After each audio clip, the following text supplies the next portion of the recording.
Halo teman-teman semua, apa kabar? Hari ini kita akan masak spagettinya orang Medan atau mie goma.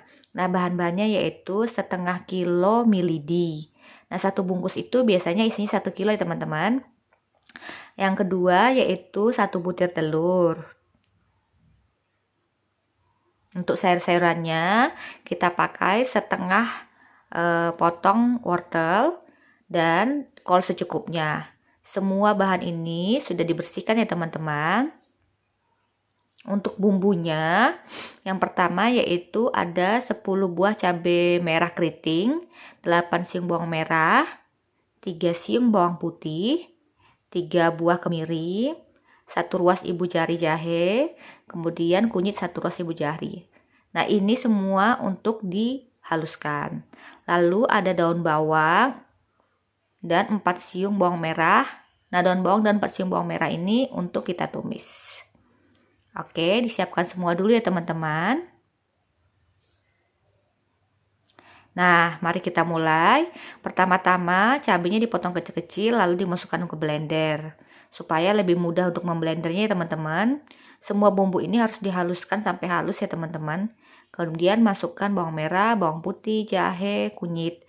Jahe dan kunyitnya dipotong kecil-kecil terlebih dahulu. Karena kan jahe dan kunyit agak keras supaya nanti cepat di blendernya. Selanjutnya, iris-iris daun bawang dan bawang merahnya yang sebanyak 4 siung tadi.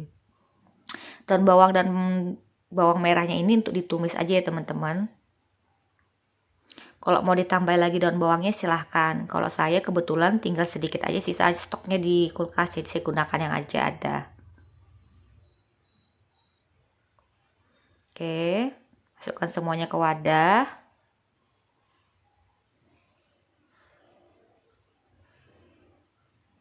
Nah, kita lanjutkan dengan mengiris wortelnya. Wortelnya dipotong tipis-tipis dulu seperti itu lebar-lebar. Setelah itu baru dipotong kecil-kecil lagi berbentuk korek api.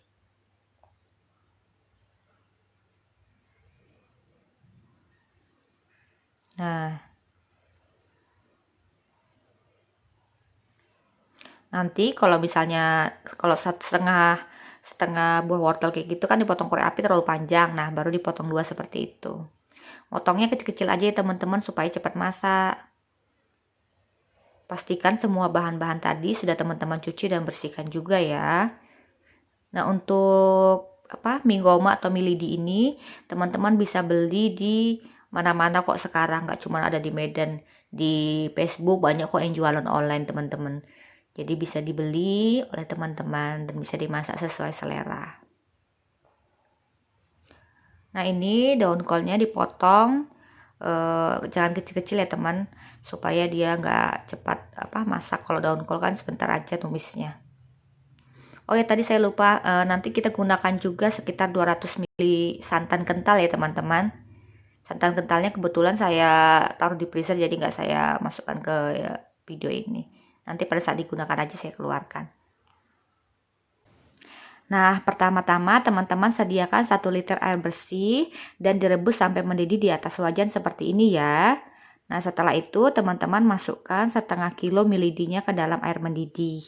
Nah, pastikan semua mie lidinya ini terendam air ya. Jangan lupa juga teman-teman masukkan 2 sendok makan minyak goreng. Nah, fungsi minyak gorengnya yaitu supaya mie lidinya nggak lengket. Kalau teman-teman nggak masukkan minyak goreng saat merebus seperti ini, pada saat minyak teman-teman angkat, kemudian teman-teman tiriskan, yakinlah semuanya pasti lengket minyak. Nah, ini aduk terus semua sampai minyak terendam air mendidih. Kita ngerebusnya ini sebentar aja teman-teman, jangan terlampau lama. Karena kalau terlampau lama terus minyak sudah benar-benar matang, terlampau lembek, nanti kan kita tumis lagi. Nah, takutnya nanti jadi terlalu lembek sekali karena nanti ditumis lagi. Jadi cara memastikannya yaitu kita ambil 1 buah mie lidi dari dalam seperti itu. Nah, kemudian kita pencet. Nah, kalau misalnya sudah agak lembek, sedikit aja lembeknya, nah itu sudah bisa kita angkat. Itu kalau ngangkatnya pakai sendok goreng susah ya teman-teman, jadi kita pakai penjepit aja. Nah, seperti ini, kita jepit lalu kita ambil semua minyak dan kita taruh di tempat penirisannya. Nah, ini air rebusannya jangan dibuang ya teman-teman, karena akan kita gunakan lagi nanti. Jadi air rebusannya dipisahkan, taruh di tempatnya.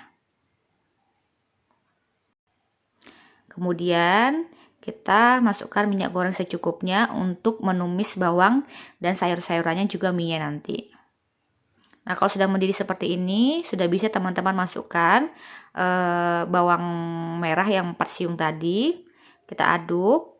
Kalau sudah wangi, sudah bisa teman-teman masukkan wortel yang kita iris-iris tadi. Masukkan wortelnya, kemudian masukkan juga sayur kolnya. Ini kita aduk, kita tumis sampai benar-benar matang ya teman-teman. Kalau api kompornya sedang nggak terlalu lama kok itu. Kalau sudah matang, baru masukkan setengah sendok teh garam. Ini diaduk terus. Kalau daun kolnya sudah layu, terus wortelnya sudah matang, masukkan aja mie yang kita tiriskan tadi.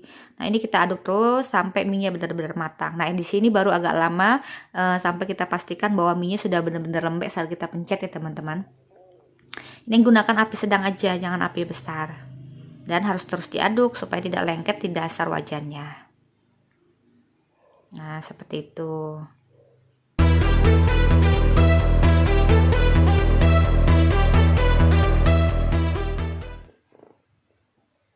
Nah, kalau sudah matang, terus masih apa namanya itu, kayaknya kelihatan terlalu lengket, bisa teman-teman masukkan sedikit air rebusan tadi.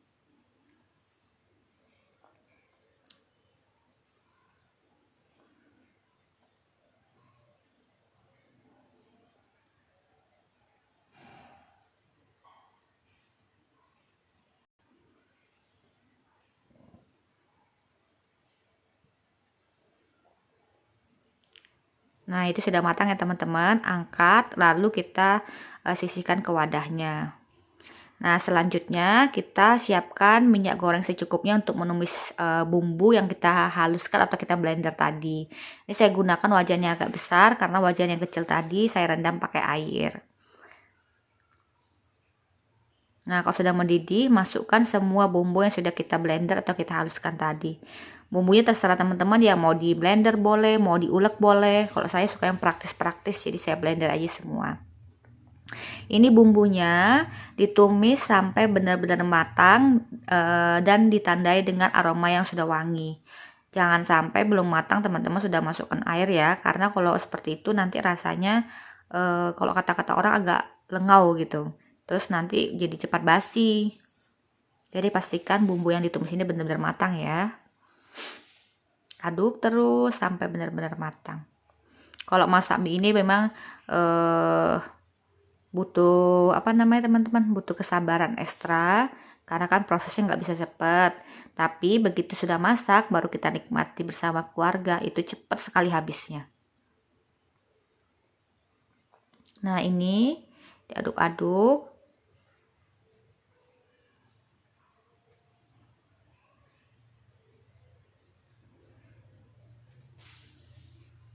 Nah, kalau kira-kira bumbunya sudah matang ya, ditandai dengan aroma wangi dan bumbunya itu sudah kelihatan matang juga teman-teman.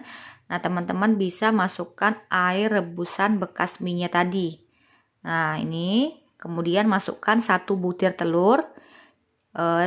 Aduk apa namanya? Air ini supaya tercampur dengan telur secara merata ya teman-teman. Jangan sampai telurnya menggumpal. Nah, ini harus terus diaduk sampai mendidih. Nah, itu kalau masih ada sisa bumbu yang lengket di blender tadi kan bisa dimasukin air sedikit baru dimasukkan lagi ke sini. Nah, itu kita masukin lagi setengah sendok teh garam dan bumbu penyedap Royco secukupnya ya teman-teman. Itu sesuai selera aja sih, kalau memang nggak mau pakai bumbu penyedap boleh. Lalu itu kita masukkan daun bawang yang sudah kita iris-iris tadi. Nah, ini baru saya masukkan sekitar 200 ml santan kental. Nah, itu karena santannya saya taruh di freezer, jadi itu belum mencair ya teman-teman. Tapi kan kalau nunggu mencair kelamaan, jadi saya masukin aja. Begitu taruh di api kan mencair juga seperti itu kelihatannya. Nah, ini santannya harus terus diaduk ya teman-teman, jangan sampai santannya pecah. Aduk terus sampai benar-benar mendidih. Kalau baru mendidih jangan langsung diangkat ya teman-teman, biarkan agak sedikit lama, walaupun sudah mendidih biarkan agak sedikit lama aja supaya nanti santannya nggak cepat basi. Nah, aduk terus sampai benar-benar matang. Ini aromanya sudah menggoda ya teman-teman. Nah, itu kelihatannya ya teman-teman sudah oke. Kita matikan apinya lalu siap kita sajikan. Nah, cara penyajiannya seperti ini ya teman-teman. Mie yang sudah kita tumis dan bumbunya itu. Nah, kita ambil piring, kita masukkan mie-nya secukupnya sesuai selera, lalu siram dengan kuahnya. Nah, tada, ini siap dinikmati.